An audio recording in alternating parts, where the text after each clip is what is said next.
Hey y'all, it's Charles Andrew Gardner. I'm a company member with TimeLine, of course, and then I'm also a living history teaching artist with TimeLine, and I have the high, extreme pleasure of sitting down today with some of our TimeLine South folks. We have one of our fellows, our intern, and our director. So before we kick it off, before we get into it, I would love it if you all can go around and introduce yourself. I want you to share your name, your pronouns, and then also our person running, helping out with tech. But while we were getting this started, they had a little bit of music come in and they were like, I live my life by a soundtrack. So I want you to also share like, what is the soundtrack of your life at this moment? I'm gonna jump off. So Charles Andrew Gardner, like I said, I use he, him, his pronouns, and the song that is my soundtrack right now, I don't even know if it's my soundtrack for real. Me and my wife have been listening to it a whole bunch, and that is Black Parade. I'm pretty excited for this visual album tomorrow. Like I don't know if I'm gonna go to sleep. Rachel, hey y'all. She, her pronouns. I don't know if we're supposed to do that, but um, let's see. Soundtrack. I've been listening to this older song by Band of Horses, The Funeral. And I kind of got it from like one of my favorite artists, Kid Cudi. He loves that song. And I kind of checked it out and like it's very soothing. So I'm kind of like breezing through with that song. Hello, I'm Tiffany. I use she, her pronouns. I am the program director of TimeLine South, and I'm actually going to go with an album right now that I feel like I've just recently revisited. It's like a work session, and that's Dirty Computer, of course. So I think that's where I'm at right now. Hi, I'm Andrea. I use she, her pronouns, and the soundtrack of my life right now would be Halo by Beyonce. It really like uplifts me.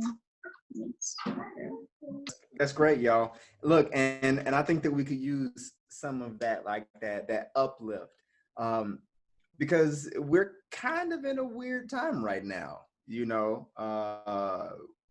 The industry is shut down, the town is shut down, the world is shut down, everybody's at home. But I want to give a huge shout out to like the resilience of y'all of Timeline South, right? The pandemic happened, and yet you all are persisting. So for my folks that's watching this, if you don't know, Timeline South is a program, an extension of Timeline, where we are going into the South Side and giving an opportunity to create art and to tell stories and not have people feel like they have to leave their neighborhoods and communities and come to Timeline or come to the North Side to do that. Tiffany, you spearheaded it, when we first started 3 years ago. So I would love to kick this conversation off.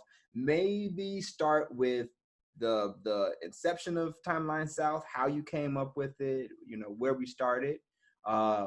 My other two young ladies, you all have been with the program for all 3 years.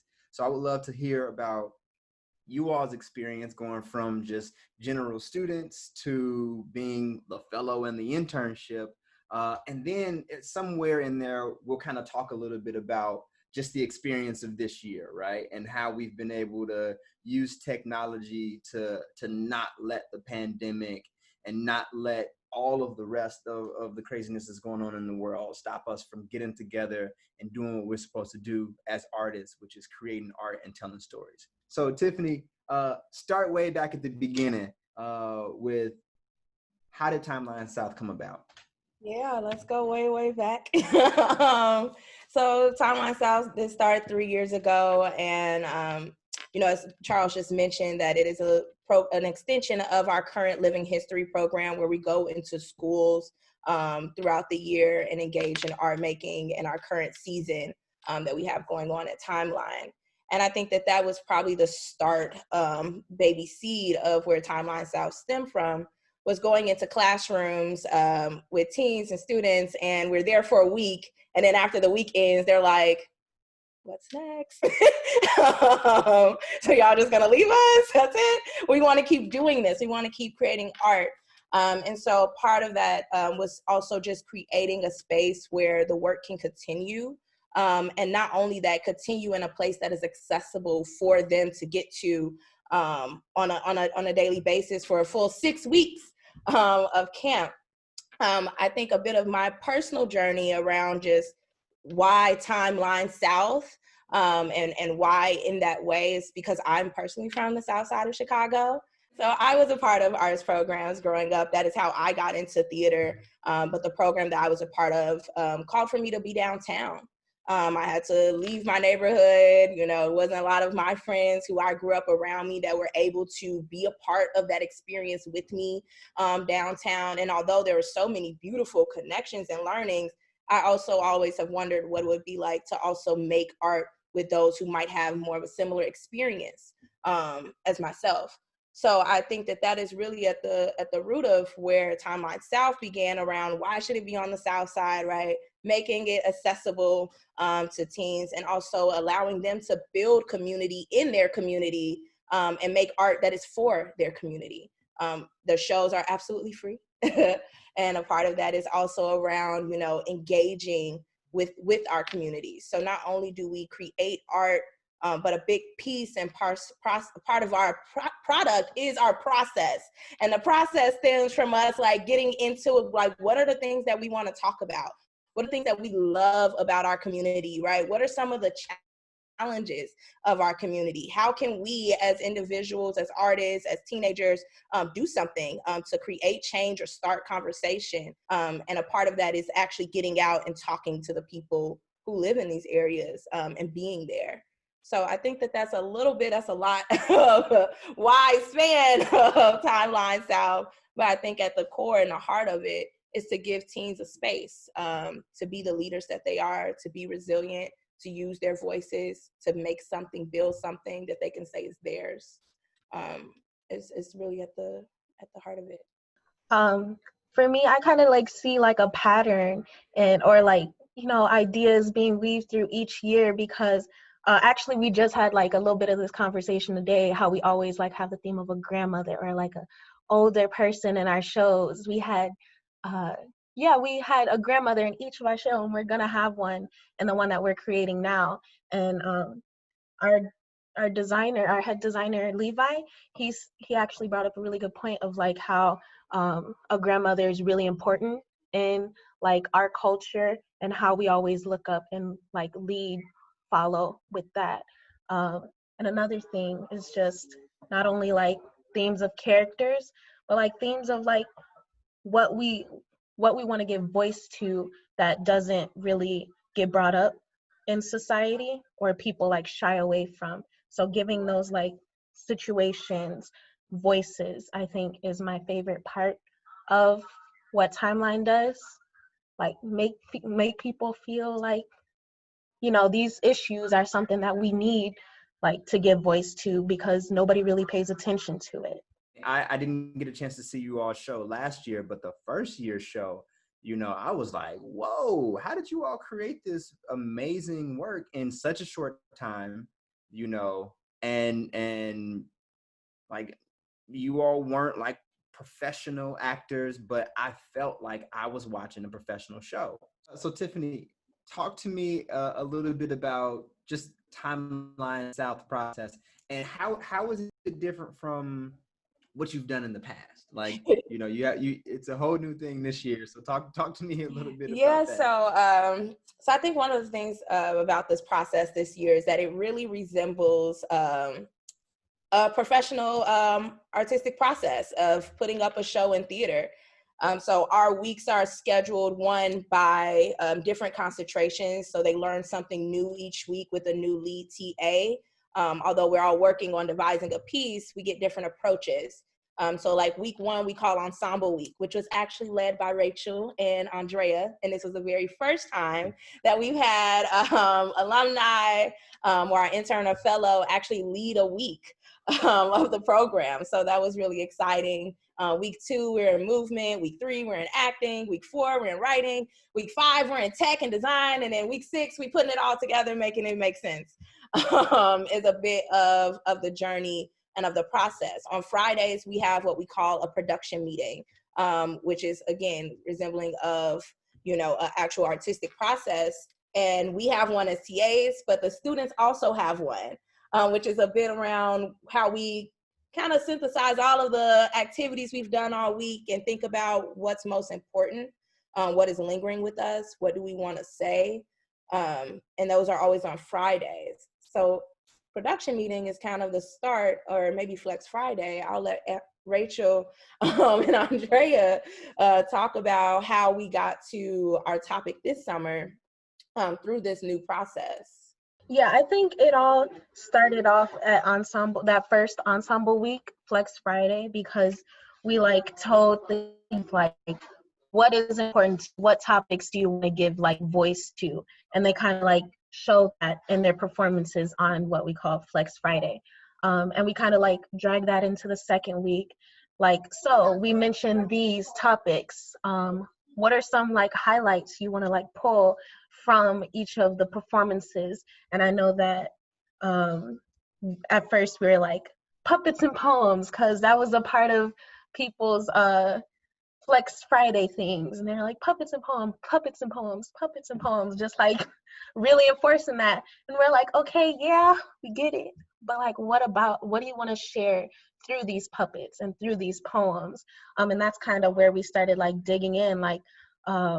We started digging into body shaming and discrimination and colorism, police brutality, and a lot of this stemmed from those topics being reintroduced, especially in 2020, because with everything going around, not only just the pandemic, but these issues as well, is what they kind of pulled out from what is happening this year currently. It's an interesting process, very unique to have a group of artists who are here to help navigate the journey. But the truth is that the teams are really steering. They come up with the topic, and we let them have the space to, we turn our videos off, and, we listen to discussions sometimes, and we're just taking notes.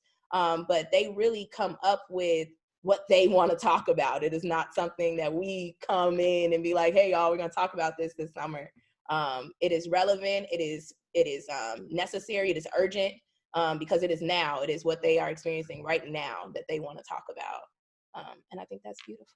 The question that keeps coming up is probably, why do you act like it doesn't exist? And it's rooted to the awakening. It just makes me think of everything that's been going on, and how can we tie it in together to make one big piece as an ensemble.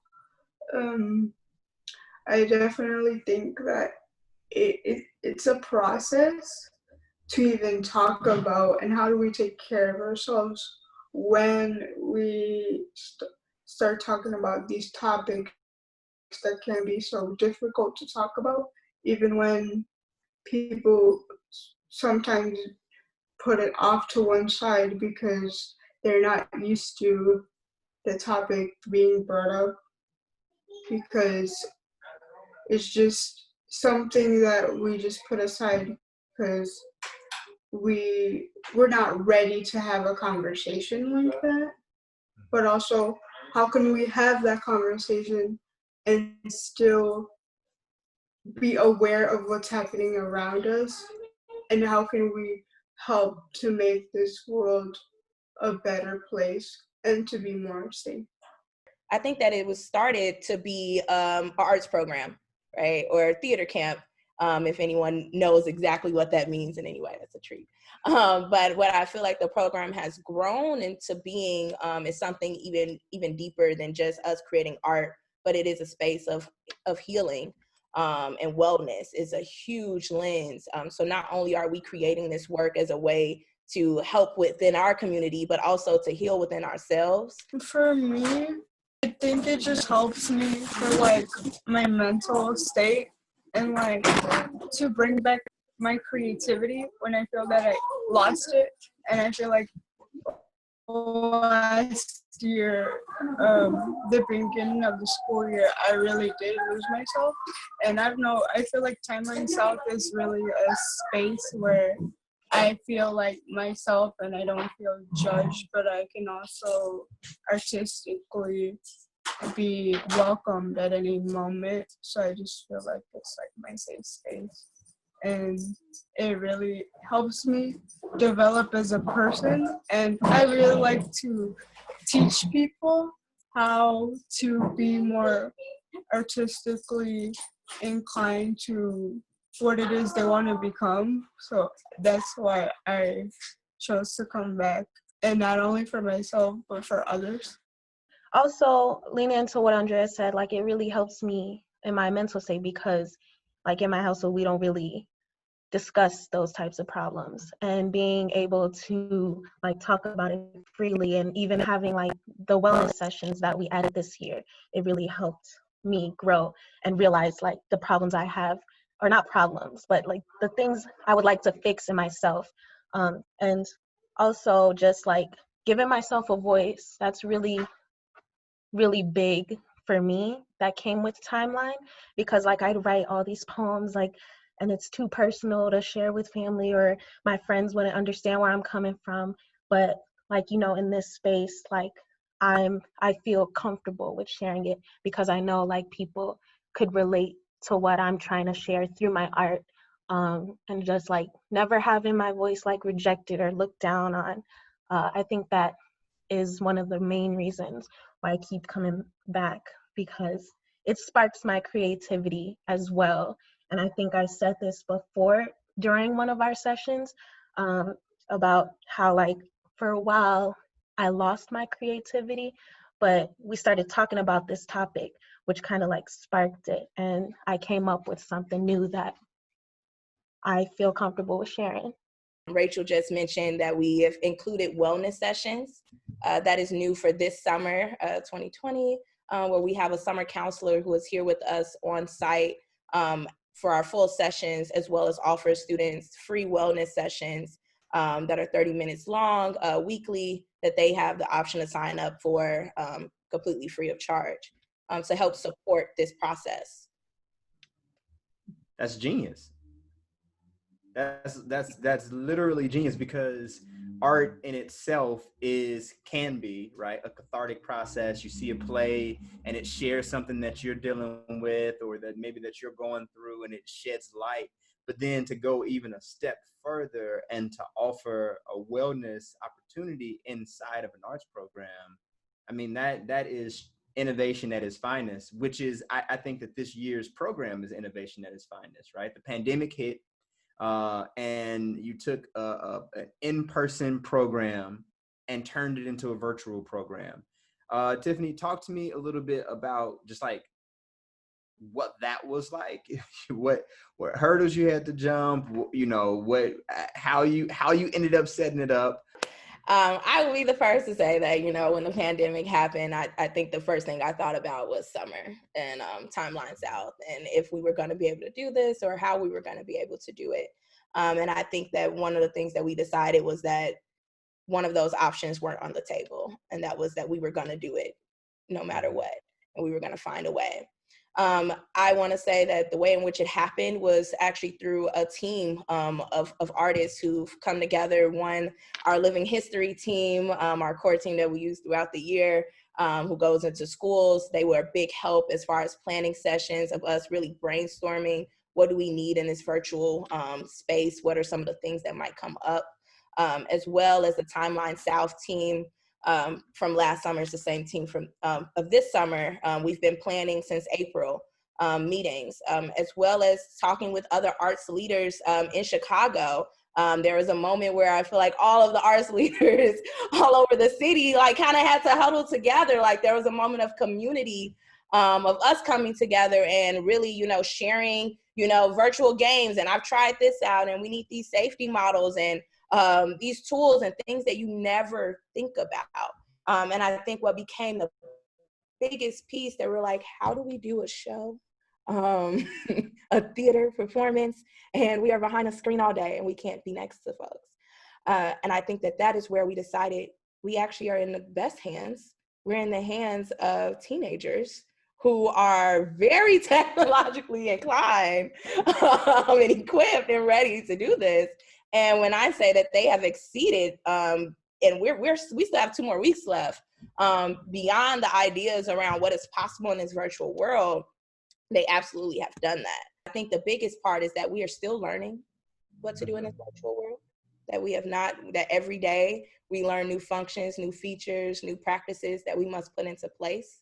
But I think what we can say is that we've done this before, right? So even though it's in a virtual model, we were able to be like, we've done this before. We know what the program is, what's at the root and heart of it. How do we keep these things? So we have done a really great job of compromising, in certain spaces, but really keeping the heart of the program. We still, like say, implementing wellness sessions. We still have personal self-care corners. We sent everyone a box, a big box that was filled with all of these goodies, because we're like, how do we get art making supplies? And it's filled with art making supplies and yoga mats and water bottles and rocks and plants and all kinds of goodies that was a part of continuing to keep with the accessibility of the program, no matter what. And we actually also have a student who lives outside of Chicago, who was able to attend and be a part this year because it's virtual. So I also think that it is allowing us to think about how this can get even bigger and more accessible as we go forward. Every morning we have like our lesson, we go through the lesson plans and all that. And sometimes it has like a lot of trial in there where we have to like, let's try and play this game. And we try it and it doesn't go like how we want it to. So we're like, okay, we know that's not going to work. What are some other games, or how can we modify it to, fit in our virtual world? And I think that just shows that we're all learning how to, do this and make it like fun for people. Because I know our biggest concern in the beginning, we're all sitting in front of a screen. How do we interact with each other to make it an exciting place? Like they want to come in every day. And I think so far we've succeeded at that. And thank you. But, I think it's just picking up TimeLine South from the building and dropping it in a computer. But for me, it kind of works the same way. It's just like I can't physically be there, but I know where you are, like mentally. We're all here in this together. And I think that's like beautiful thing to consider when we're working on Zoom. And I think too, a big piece that we were worried about was that, part of this program was making it accessible and putting it on the South Side and being on the South Side all summer. So what does it mean for us to not be in our South Side location? And how do we still make sure that we are uplifting that every day? We do that through land acknowledgement. And folks, we can include some info about a land acknowledgement later, Charles or whoever's. But the point being is that we've created personal land acknowledgements, right? We spent the first day thinking about what makes our home special, who are we because of where we're from and where we live, and we keep that with us every day. And it's something that we say as an opening ritual each morning, is our personal land acknowledgement, as a reminder of where we're from and where this program is centered each day, which I think is pretty cool to think about how to bring this outside to our virtual world. Yeah. I believe that our land acknowledgement is just to like acknowledge the world that we live in. Even when we have, we're going through the pandemic, but it's also important on how to stay grounded and how to take care of ourselves as well. So that really helps when we do it for our check-ins in the morning. Yeah. And then we also take a sunflower together, and then we go on and start our creative process, which is great when we come up with new ideas. Tell them what sunflower is. I can. Sunflower is just our word for like when we all need to take a collective breath together. Last year our word was ocean. This year sunflower. So I like it's like nature words. So we're kind of like breathing with the land.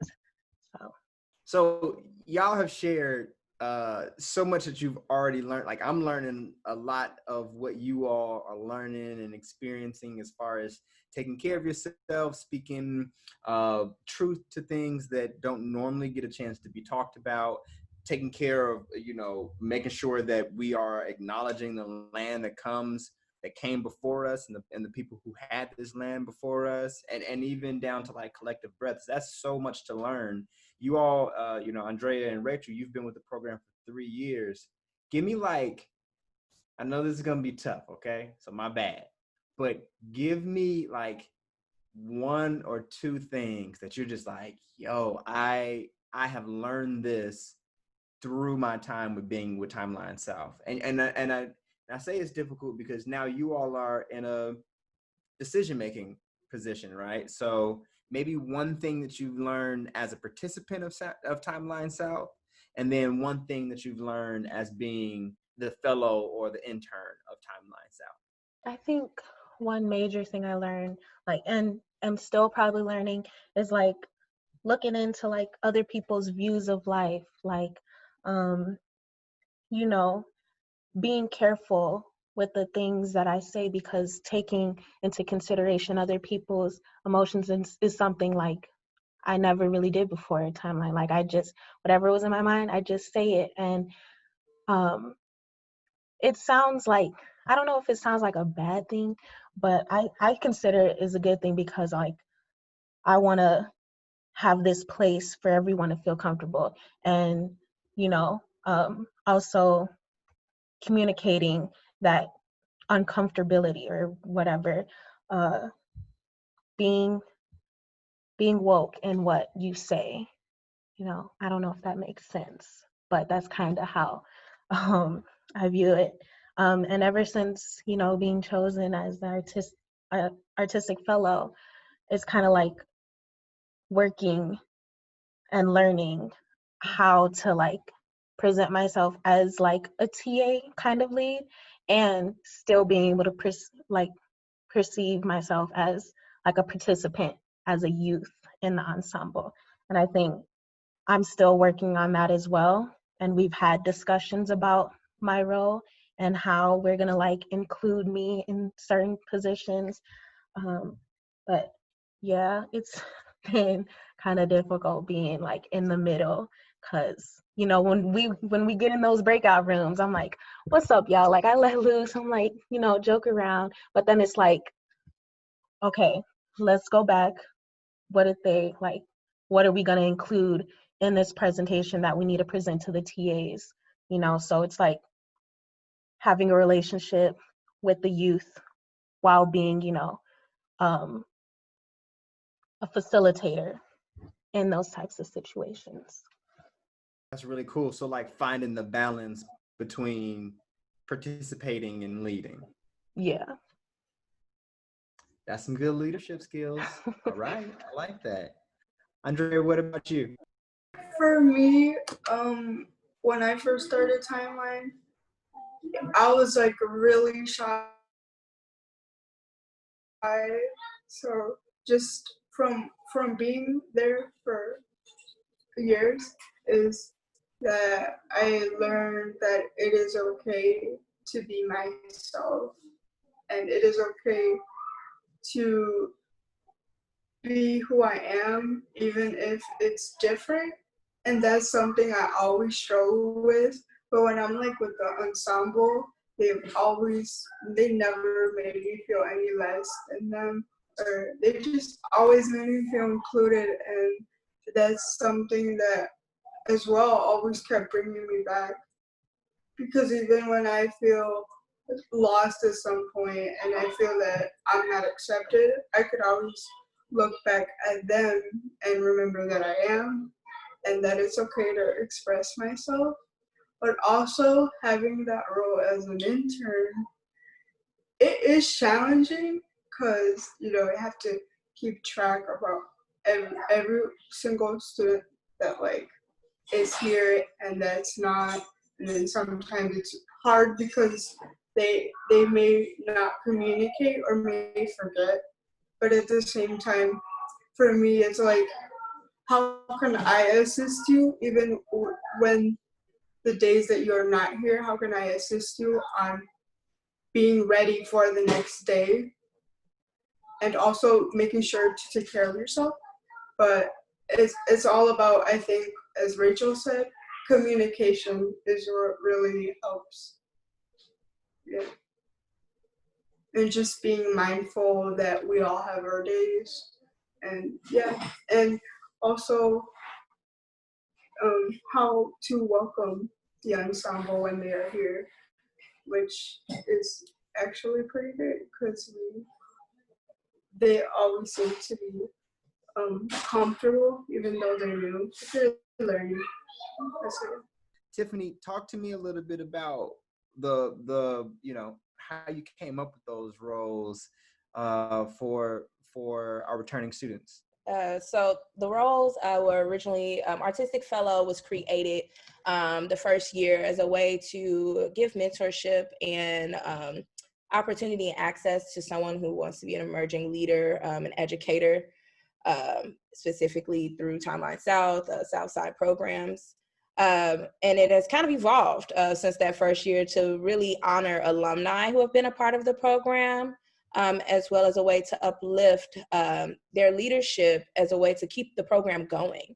So I think what's important to say, or a really big goal, right, is that eventually we hope that the program will continue to go and will move through generations, and maybe we'll be off building another subsequent of it. And who would we trust to be those to keep this program alive other than those who have been immersed in it from the very beginning?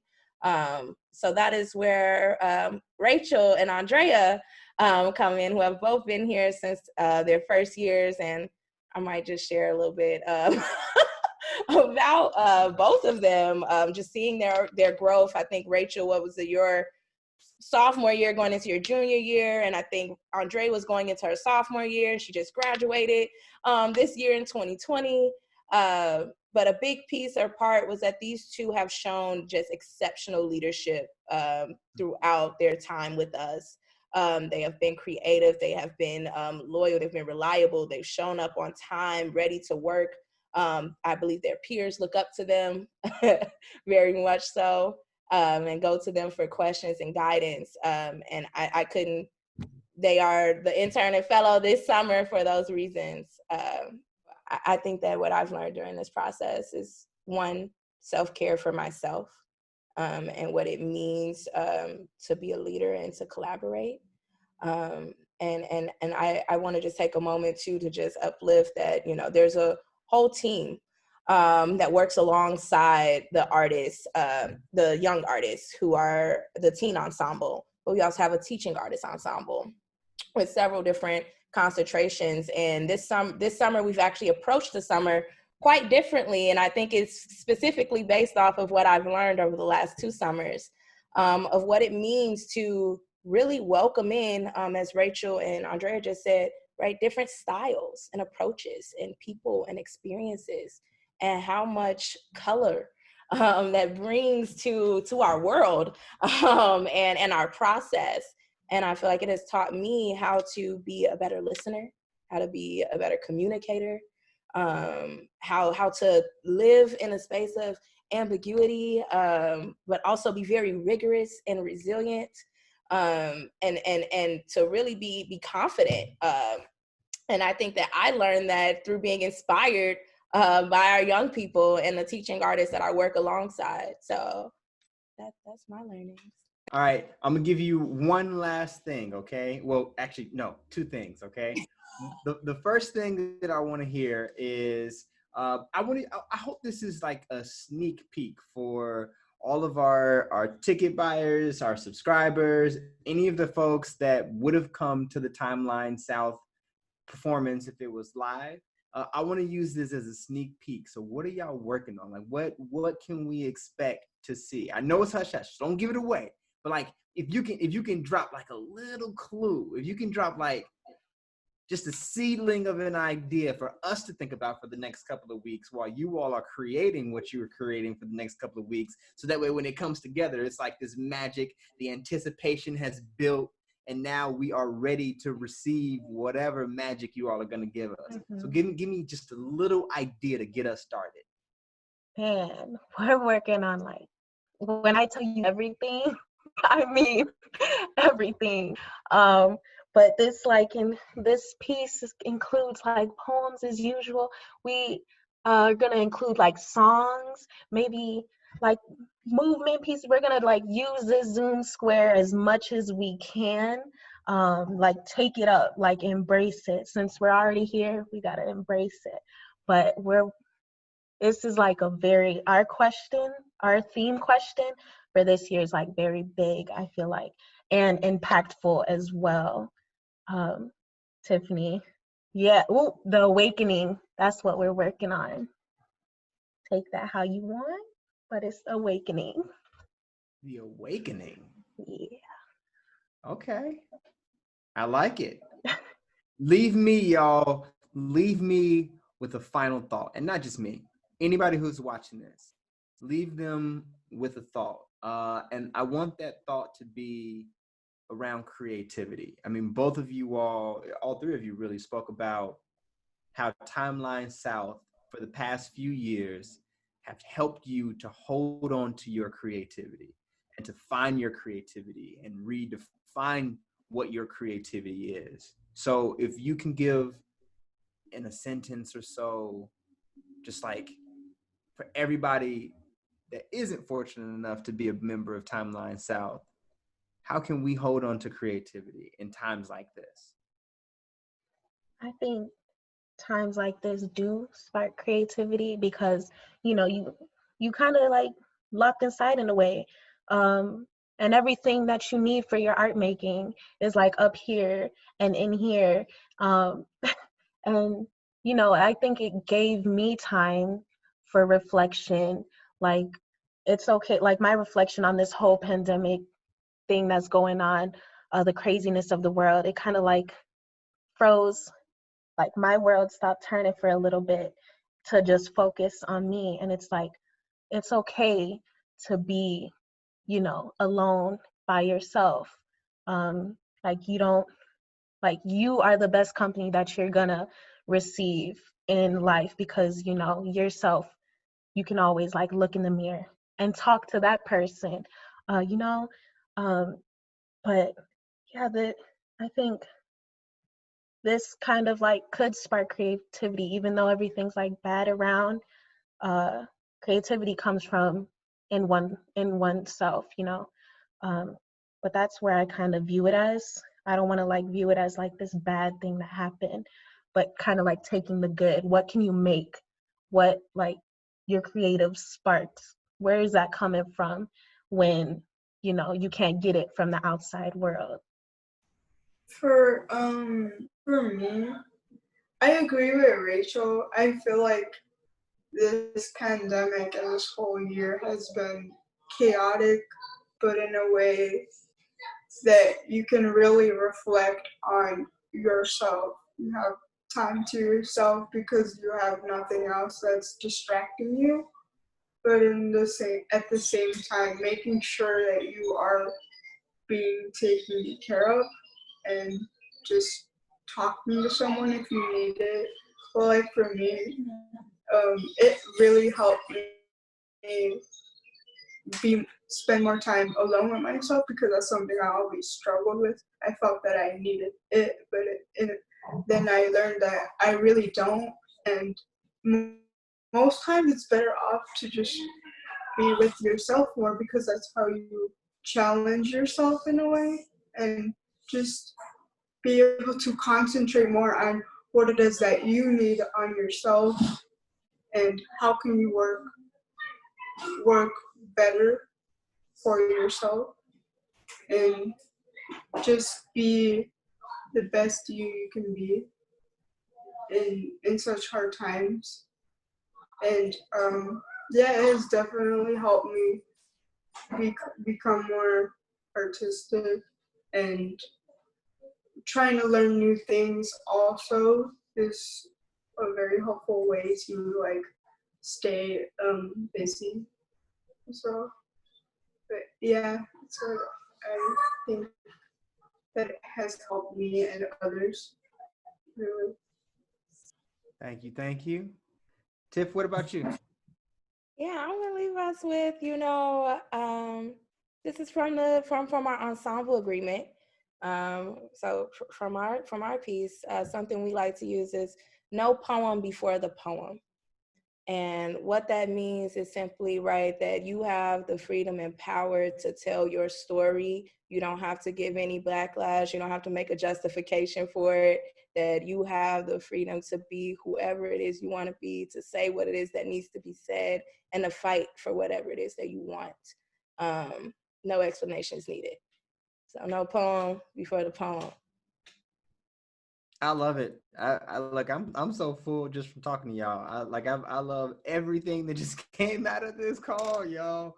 Y'all are amazing. I cannot wait to see what you all have been working on, what you've created. And I can't wait for you all's light to shine on Chicago, and now because we're virtual, on the world. Keep having fun over the summer. Enjoy the rest of the day. And I will see y'all soon.